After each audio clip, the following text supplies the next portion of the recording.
मोहतरम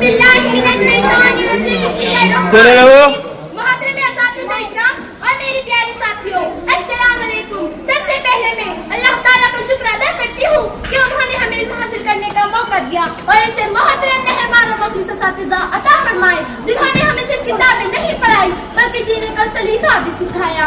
मेरे उस्ताद है पारस तो मैं लोहा हो जाऊं, मेरे उस्ताद है पारस तो मैं लोहा हो जाऊं, उनका एक लफ्ज़ मिले और मैं सोना हो जाऊं। आज का दिन यानी 5 सितंबर दुनिया भर में असातिज़ा को खराज तहसीन पेश करने का दिन है। उस्ताद वो है जो बच्चे के अंदर छुपे हुए हीरो को पहचानता है और उसे तराश कर एक रोशन सितारा बनाता है।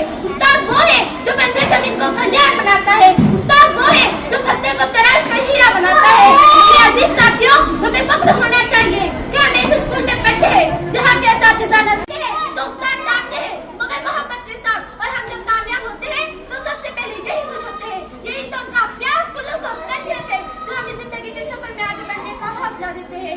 आज मैं इस मौके पर वादा करती हूँ कि मैं अपने उस्ताद की इज्जत करूंगी, उनकी हर नसीहत पर अमल करूंगी और उनके लिए हमेशा दुआ करती रहूंगी। देखा न को है कुन कोई फरियाद के बगैर, देखा न को है कुन कोई फरियाद के बगैर, आता नहीं फन कोई उस्ताद के बगैर, आता नहीं फन कोई उस्ताद के बगैर। आखिर में मैं अपने तमाम असातिज़ा को दिल के गहराइयों से शुक्रिया कहती हूँ। आपने हमें संवारा, सिखाया, जगाया, पढ़ाया, लिखाया। अल्लाह ताला आप सबको सलामत रखे, आपका साया हमेशा हमारे सरों पर रहे, आमीन। और इस अशार के साथ मैं अपनी तकरीर खत्म करती हूँ। इल्म की रोशनी सोच की पहचान हो तुम, इल्म की रोशनी सोच की पहचान हो तुम, अंधेरों में उम्मीद की जान हो तुम।